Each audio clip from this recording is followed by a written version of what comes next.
Hello, and welcome to the first ever virtual Alabama Career Technical Education Conference. My name is Tommy Vickers, and I'm very honored and tremendously proud to be able to speak to you all today. Just to give you a little bit of a background about who I am and possibly why I was invited to speak to you all is that I am a high school principal. I'm from Central High School in Phoenix City, Alabama. I've always been at Central, started off teaching math, coaching, assistant principal, now principal for the last 8 years. That is my civilian world, and then of course the uniform I'm in now, I'm in the Alabama Army National Guard. I'm a Brigadier General at the 167th Theater Sustainment Command.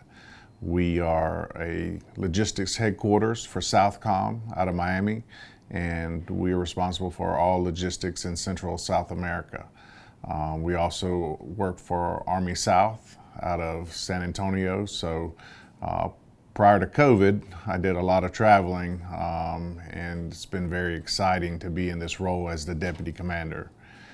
My previous assignments, I've been an Engineer Battalion Commander that deployed to Iraq in 07-08, and I've been a Chief of Staff of the 135th Expeditionary Sustainment Command that deployed to Kuwait in 2013.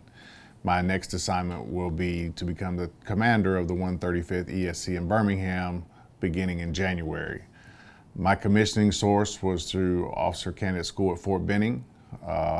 Prior to that, I'd been enlisted 2 years in the National Guard. So that's kind of my background from a military experience and my background on the civilian side. So those two worlds intermingle quite frequently, and I'm proud to say that I've watched our ROTC program at Central High School flourish over the last 10 years, from starting from the ground up with about 50 students to now 200 cadets. And we annually have someone go to one of the service academies, and which is a tremendous thing to be proud of for me as a principal and our ROTC instructors in preparing them for their future.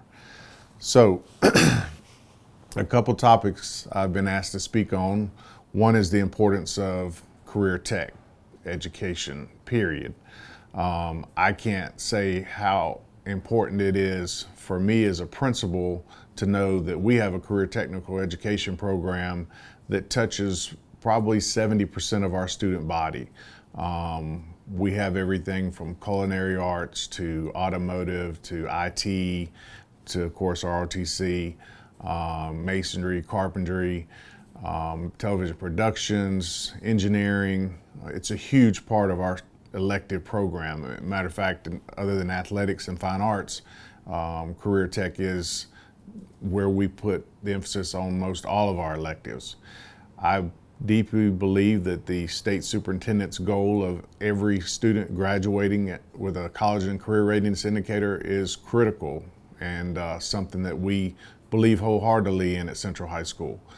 We have a graduation rate that is typically around 96-97%, and our college and career readiness indicator has increased over the last 3 years from 76% to over 90% this past year. So we really believe that it is our mission to ensure that when students graduate, they have some skill set that allows them to move on after high school to either attend college or to have one of those other indicators.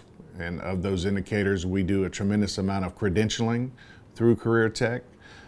We do quite a bit of enlistments through our ROTC program. In addition to sending students to service academies, out of our ROTC program, there's a tremendous amount of scholarship money given out each year to our ROTC cadets that are graduating each year. In addition to the credentialing and the military side, we put a lot of emphasis on work keys, so that students that are going into the job force immediately can present that as part of their resume to already have achieved a high enough score on work keys to be hired by that corporation or that entity. Additionally, we spend a lot of time preparing for the ACT each spring of the junior year to try to get as many kids to benchmark as possible. We're very proud to say that our ACT score from 2 years ago was 17.6 average composite score, jumped to 18.6 this past year. So we're about a 70% free and reduced lunch school. So we believe that every kid has an opportunity, if given the opportunity and you got the right staff to work to help students achieve their goals. So Career Tech is absolutely a tremendous part of that.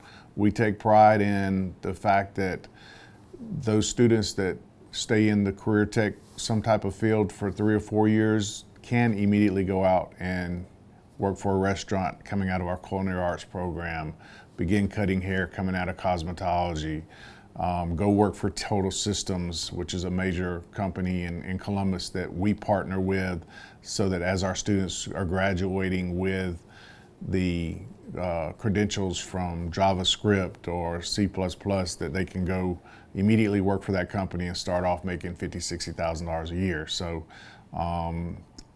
I don't think that there's anything more important than we do in education other than preparing them to graduate, but preparing them to graduate and be able to do something further in their life other than just say we're getting them ready for college, because we know that's only about 30% of the student body. So I'm a full supporter of Career Tech, and we have a great Career Tech program at Central with a Career Tech director on campus who runs that Career Tech facility, Mr. Jason Sasser, and he's got a staff of about 22 teachers just in 10 through 12.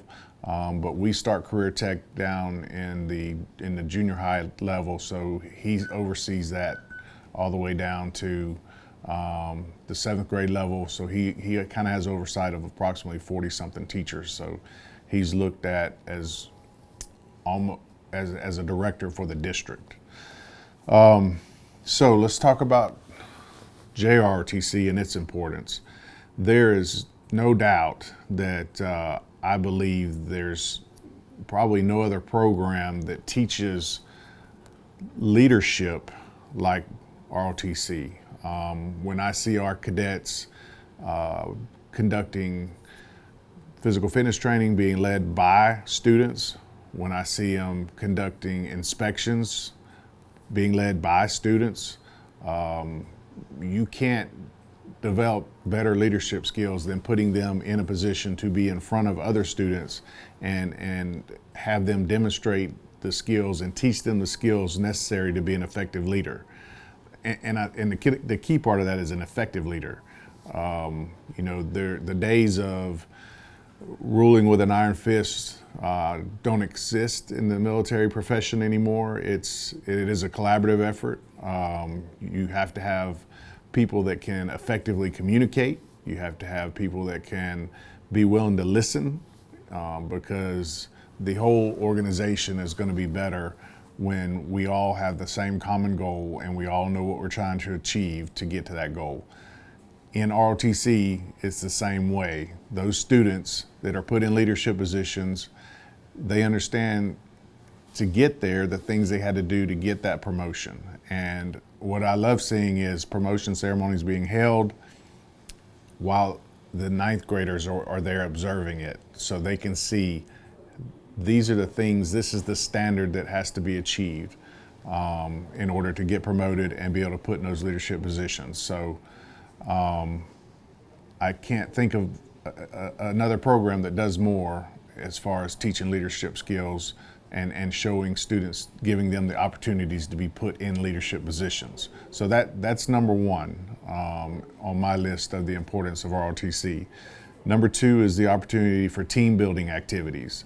So much in this world today is about collaboration and being able to work with others, and having team building events and activities in ROTC further develops them and prepares them for the future of being able to be a part of some type of team in the workforce or in the military.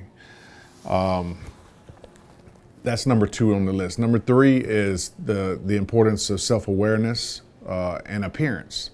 When our students wear their dress uniforms, I think they take a sense of self-pride in valuing how they appear. They take self-pride in walking around the school and being seen in that uniform, especially when they wear the dress uniform.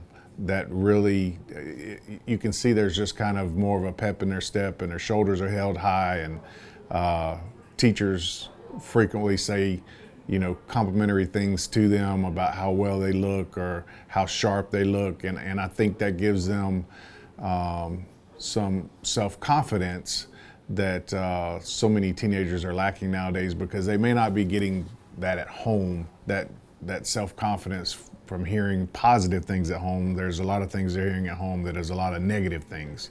So that ability to put on that uniform and walk the hallways and be seen by teachers and their peers, I think gives them some ability to feel satisfied in that they're the way they look and the way they appear at school on those days. Another important part of the military and ROTC is the physical fitness aspect of it. Unfortunately, several years ago in public education, it was decided that only 1 year of physical fitness was needed at the high school level as far as physical education is concerned. I think that's probably a mistake. The youth in America are much more obese than what they used to be. The recruiters are having a very hard time finding people that can physically be enlisted into the military, and then the additional aptitude scores. But when the physical fitness part of it is an issue, that's a societal problem. And one thing ROTC does is emphasizes the military physical fitness side of the house, and I think that is critical, not only for them to potentially enlist, but for them to learn how to take care of their bodies and help with their health for a lifetime. So that's critically important.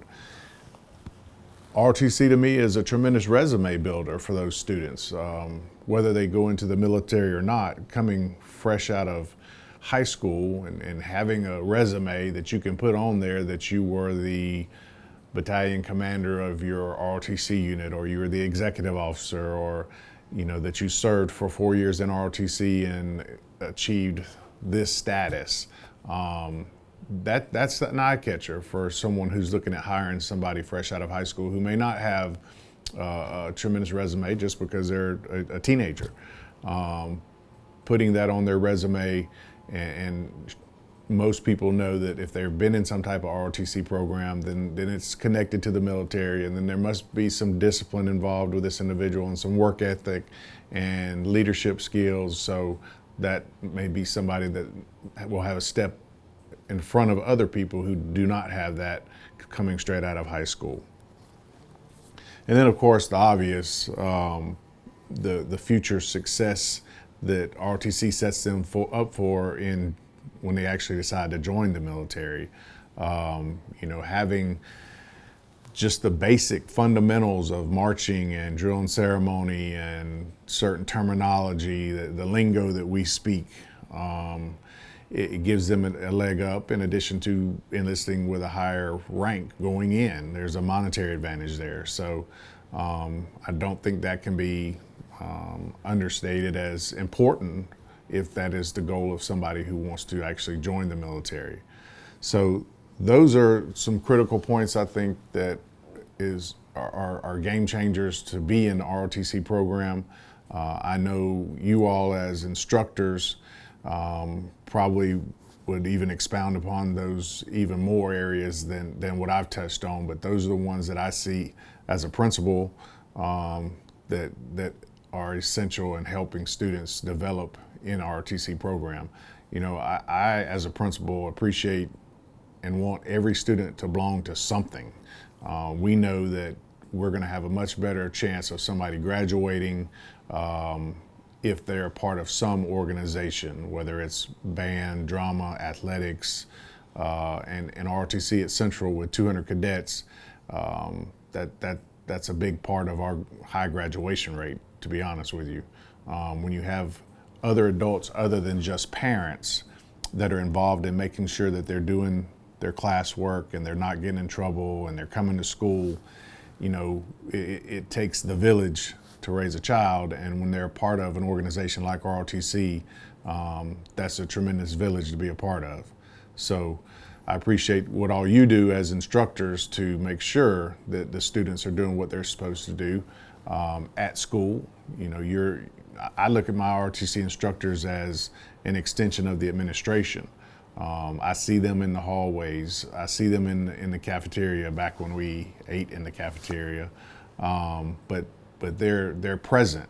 They're not just in their classroom. They're present on the campus, and people notice them. I mean, when they're in uniform, the other students who may not be in ROTC notice the ROTC instructors and start to think maybe that's something I want to be a part of, because that ROTC instructor is seen at football games and basketball games and plays, and this person really must take an interest in his or her cadets, so maybe that's an organization I want to be a part of. The next topic I was asked to speak about is the opportunities and challenges that we all are facing right now, but ROTC in particular in our virtual environment. I look at these challenges as opportunities.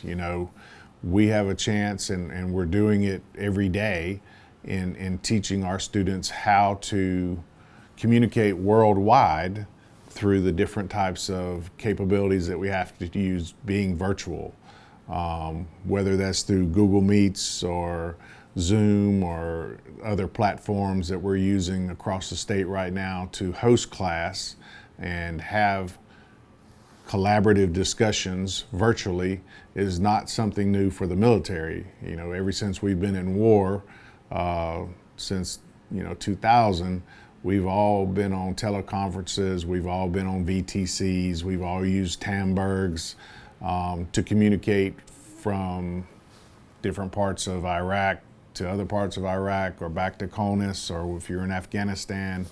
On my first deployment, there was weekly VTCs with my battalion and our brigade headquarters. We didn't go to that location.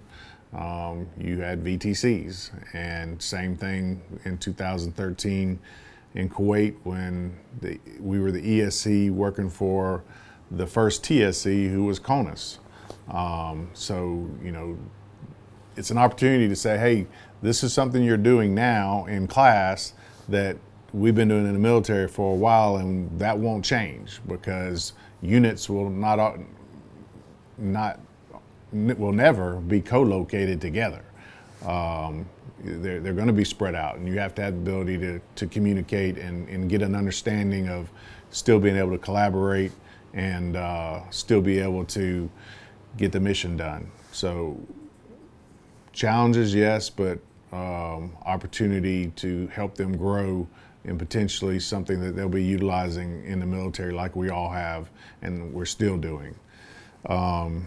Another opportunity I saw through the spring when we were all virtual was through our athletics. The football team and they were still working out. The coaches would FaceTime while and the coach would lead the physical fitness training, and so the physical fitness part of it can still take place too. The students' capability to get on a Google Meets in their dress uniform and still have an inspection take place. All those things can still happen. It's just a matter of thinking outside the box and having to be creative in how you do it. Having somebody take a physical fitness test while they're on a Google Meets with an instructor and seeing them do the exercises and counting the reps and all that stuff can still take place. And again, Yeah, there are challenges, but I do think there are opportunities for us to teach our students that you're going to face some tasks that are monumental and they're going to seem somewhat overwhelming, but we've got to find a solution. And in this time and day that we're in right now, lots of opportunities for those challenges to be dealt with and overcome. So think outside the box and challenge your students to think outside the box. Our students have come up with some great ideas on different ways to do things in this virtual environment.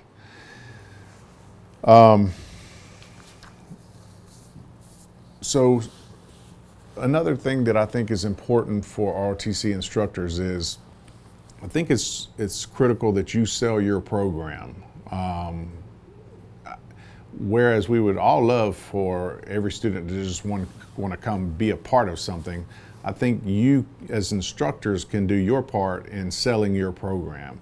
And what I mean by selling your program is be visible. And not just necessarily you being visible, but your students being visible.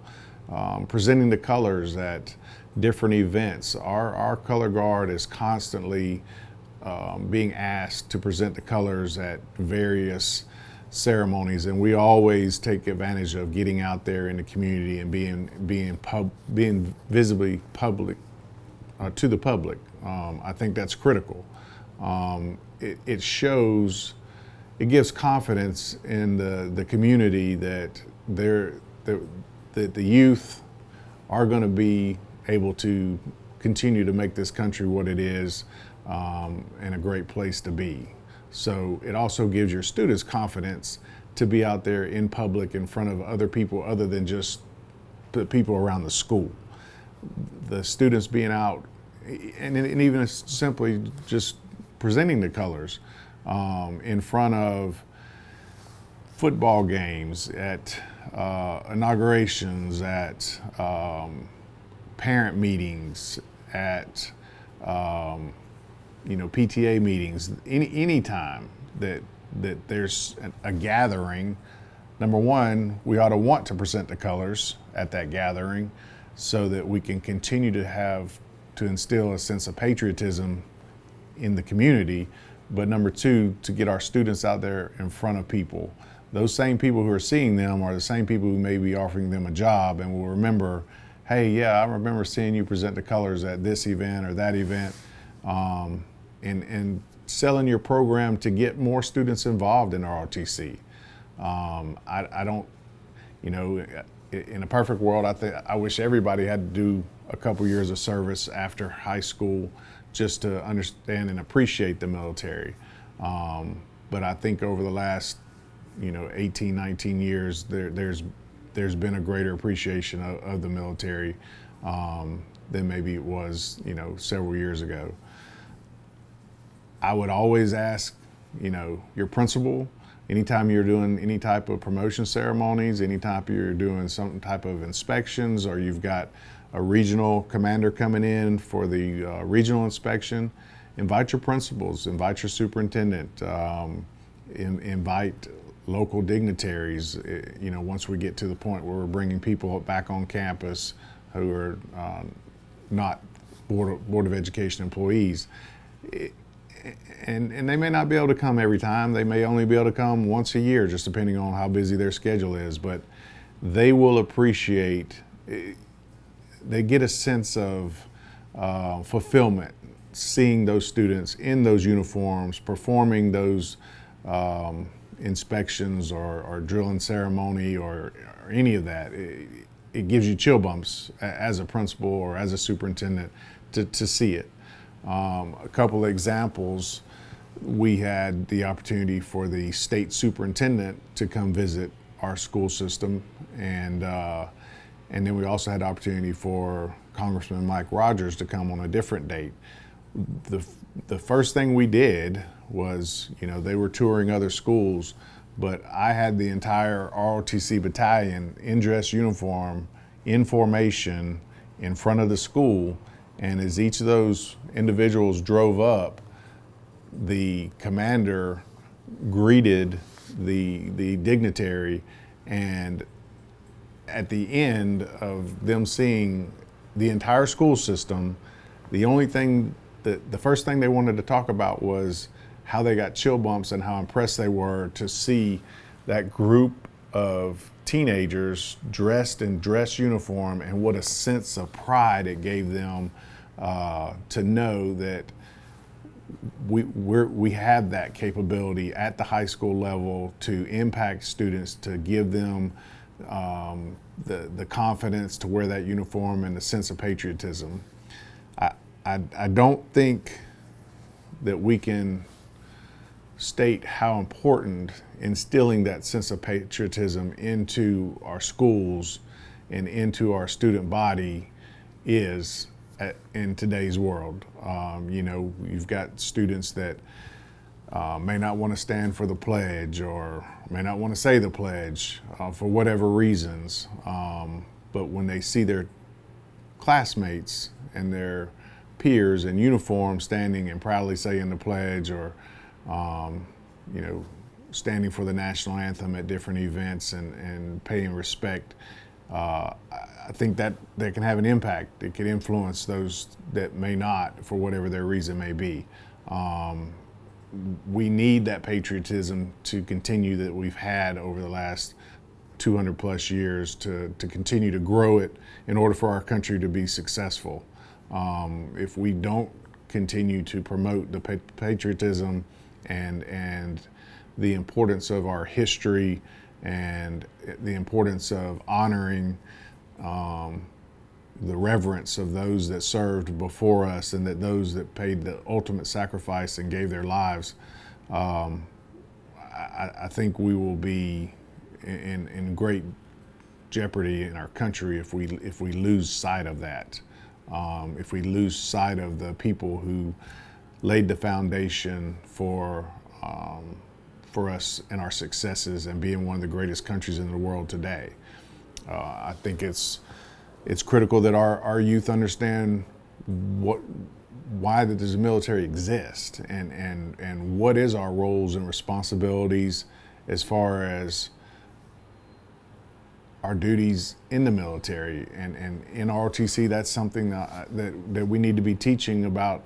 It's the civic leaders that make the decisions of how to use the military, but it's the military leadership's responsibility to help advise and then to implement when necessary.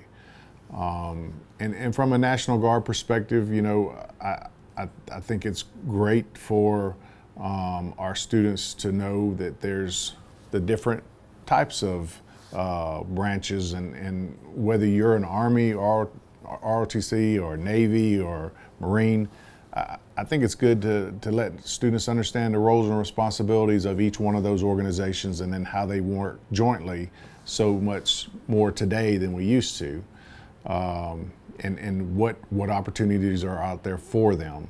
As ROTC instructors, you know firsthand the amount of opportunities in the different branches of services in order for students to get a skill set that they can hone in on and then transfer over to the civilian world. Those are things that we need to be exposing those students to as well. There are thousands of jobs that in the different branches, and students need to be thinking about what would I like to do? What would possibly something I'd be interested in doing in this branch of service. Once we get back to whatever the new normal is going to be, I think it's important to allow the recruiters in. We let them into schools. I let them talk in the classes. I'm shocked at sometimes I hear that from our National Guard recruiters that there are some high schools that don't allow recruiters into their schools. I can't see where there's a negative to that. Having opportunities for students to have choices in life is what we should be teaching them. Is there's lots of opportunities out there. There's lots of choices for you to be able to decide what you want to do with your life. So why not expose them to those different opportunities in the different branches of service? So having recruiters come in and be guest speakers to your ROTC classes, I think, is something that you should give them that opportunity with your administrative blessings. And you may have to sell them on why is it important, to let them be exposed to it. So you all have a tremendous amount of influence on students, more than you probably know. It's amazing when I was coaching and I have kids come back to see me and thank me for what I did, and at the time I didn't even realize the impact that I was making. Funny story, I was in Kuwait in a mess hall in the DFAC, and this young man walks up to me and he said, "Hey, Coach Vickers," and I said, "Yeah, how do you know me as that?" He was in civilian clothes, and he was a civilian that worked on air defense missiles, contractor, and he said, "You taught me math when I was in the 10th grade," and he said, "I always remember the fact that you were in the military," and he said that you made a tremendous difference in my life and my choices that I made in life, and I never would have thought that that I would run into that young man 10 years later, and here he is working on the air defense missiles to protect the base that I'm living on. So you don't know. They're always watching us. They're always watching to see how you are going to respond to different situations. They're always watching to see, what right looks like. And as ROTC instructors, I know, having come from your military background, that you conduct yourselves professionally. And sometimes it's hard with teenagers. I get it. They'll make you lose your mind sometimes, but maintaining your professionalism and your military bearing is something that they can learn from. And when they get in situations as teenagers, that they hopefully can do the same and resolve things through conversation. That's one thing in this world that we seem to have gotten away from, is the ability to have professional debate. Unfortunately, it seems like that we have gotten to a point where if you don't see it my way, then that means that you must not like me as a person. That's critical for our students, and something that through ROTC we can see, when we war game, that we can have disagreements on how we think we may need to get there, but we need to come to some type of mutual understanding of what's the best solution. So as role models, you all are, in my mind, the same as those athletes that look up to their coaches, those band members that look up to the band director. You all serve a tremendous role in the high school in developing young men and young women for their future. And whether they go into the military or not, the traits, the ethics, the morals that they learn from you all will help them be a successful mother, successful father, successful husband, wife, employer, employee. That's something that you bring to the table that you may not even realize, but you do. And you play a vital role for the administration in helping keep the campus running efficiently and effectively through your actions and the standards that you have your cadets held to be accountable and to conduct themselves in a professional manner. I greatly appreciate being given the opportunity to have spoke to you all today. It is different. Now would be a great time to open up for questions, but unfortunately, you all are just watching this and we're not able to interact. But if you ever would like to reach out to me, you're more than welcome. Again, I'm at Central High School in Phoenix City as the principal. You could email me if you got questions about anything in your program or anything at your school that you'd like to know. How do you do it at Central? We're Navy ROTC, so I've learned that language. But then again, we've been working for Southcom out of Miami for the last couple years, so it's definitely Navy-centric organization. So I've become well versed through both Central High School and Southcom in the operations of the Navy. I appreciate you all having served previously and continuing to serve. You did your time as active duty or reserve or National Guardsman, and now you're continuing to serve your military and your country in the development of future soldiers, airmen, Marine, corpsmen. So your duty continues, and you're great Americans for continuing to do that. And we need great Americans like yourselves to continue to have influence on our students and to help us develop future patriotic leaders, good community members, people that are just able to contribute to society.